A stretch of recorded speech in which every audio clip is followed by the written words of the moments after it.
சிவகங்கை அருகே திருப்புவனத்தில் மடப்புரம் கோவில் காவலாளி விசாரணைக்காக அழைத்துச் செல்லப்பட்ட நிலையில் விசாரணையின் போது அவர் உயிரிழந்திருக்கிறார். தொடர்பான வழக்கு நீதிமன்றத்தில் நடைபெற வரக்கூடிய நிலையில் இடைக்கால உத்தரவு பிறப்பிக்கப்படும் என நீதிபதிகள் தரப்பில் தெரிவிக்கப்பட்டிருக்கிறது. இது குறித்தான விவரங்களை உடைய செய்தியாளர் மதியழகன் வழங்க நாம் கேட்கலாம். மதியழகன், இந்த வழக்கு நீதிமன்றத்தில் தொடர்ந்து நடைபெற்று வரக்கூடிய நிலையில நீதிமன்றம் பல்வேறு கேள்விகளையும் அறிவுறுத்தல்களையும் அரசுக்கும் காவல்துறைக்கும் முன்வைத்து வரக்கூடிய இந்த சூழல்ல இடைக்கால உத்தரவா என்னென்ன உத்தரவுகள் பிறப்பிக்கப்பட வாய்ப்பு இருக்கு?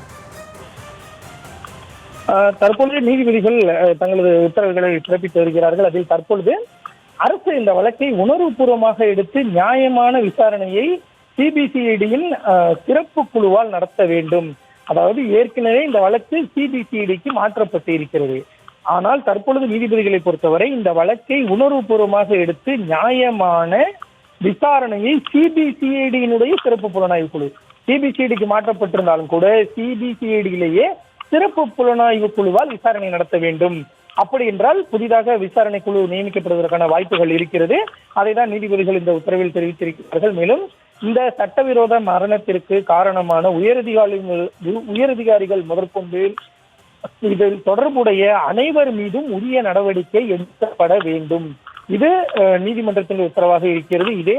இது தொடர்பான உத்தரவாதத்தையும் சிறிது நேரத்திற்கு முன்பு அரசு அளித்திருந்தது. அதாவது இந்த விவகாரத்தில் சம்பந்தப்பட்ட உயரதிகாரிகள் வரை நிச்சயமாக தண்டிக்கப்படுவார்கள், யாருக்கும் எந்த கருணையும் காட்டப்படாது என்று அரசும் தெரிவித்திருந்த நிலையில் தற்பொழுது நீதிபதிகள் அதை தங்களது உத்தரவில் பதிவு செய்திருக்கிறார்கள்.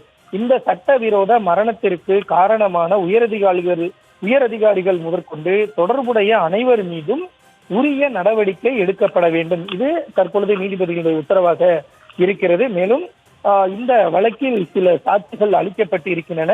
விசாரணை அலுவலர் அனைத்து சாட்சியங்களையும் முறையாக சேகரித்ததாக தெரியவில்லை என்ற ஒரு கருத்தையும் நீதிபதிகள் தெரிவித்திருக்கிறார்கள். ஆனால் இந்த விவகாரத்தில் விசாரணை அதிகாரி யார் என்ற ஒரு கேள்வியும் இருப்பதாக ஏற்கனவே பலரும் கருத்து தெரிவித்து வருகிறார்கள். இந்த நிலையில் இதில் இந்த விவகாரத்தில் சில சாட்சிகள் அளிக்கப்பட்டிருக்கின்றன. விசாரணை அலுவலர் அனைத்து சாட்சியங்களும் முறையாக சேகரித்ததாக தெரியவில்லை என ஏற்கனவே ஏற்கனவே இந்த விவகாரத்தில் சாட்சிகள் அனைத்தும் முழுமையாக சேர்க்கப்படவில்லை, சாட்சியங்கள் சேகரிக்கப்படவில்லை என்ற ஒரு கருத்தை நீதிபதிகள் கருத்தாக தெரிவித்திருந்த நிலையில் தற்பொழுது உத்தரவிலேயே அந்த கருத்தானது இடம்பெற்று இருக்கிறது. அதாவது இந்த விவகாரத்தில் சில சாட்சிகள் அளிக்கப்பட்டுள்ளதாகவும் விசாரணை அலுவலர் அனைத்து சாட்சிகளை முறையாக சேகரிக்கவில்லை என்ற ஒரு அதிருப்தியையும் நீதிபதிகள் தங்களது உத்தரவில் பதிவு செய்திருக்கிறார்கள். தொடர்ச்சியாக இந்த வழக்கினுடைய உத்தரவானது இடைக்கால உத்தரவானது வாசிக்கப்பட்டு வருகிறது. அதில் முக்கிய சில உத்தரவுகள் பிறப்பிக்கப்பட்டு இருக்கின்றன. அதாவது இந்த வழக்கை உணர்வுபூர்வமாக எடுத்து நியாயமான விசாரணையை சிபிசிஐடியின் சிறப்பு குழுவால் நடத்த வேண்டும். இது அரசுக்கு ஒரு உத்தரவு பிறப்பிக்கப்பட்டு இருக்கிறது. மேலும் இந்த சட்டவிரோத மரணத்திற்கு காரணமான உயரதிகாரிகள் முதற்கொண்டு தொடர்புடைய அனைவர் மீதும் உரிய நடவடிக்கை எடுக்கப்பட வேண்டும் என்ற ஒரு உத்தரவையும் நீதிபதிகள் பிறப்பித்திருக்கிறார்கள். மேலும் இந்த விவகாரத்தில் சில சாட்சியங்கள் அளிக்கப்பட்டுள்ளன.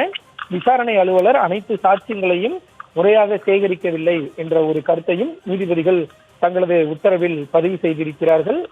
தொடர்ச்சியாக இந்த வழக்கினுடைய உத்தரவானது பிறப்பிக்கப்பட்டு வருகிறது. ஷாம்.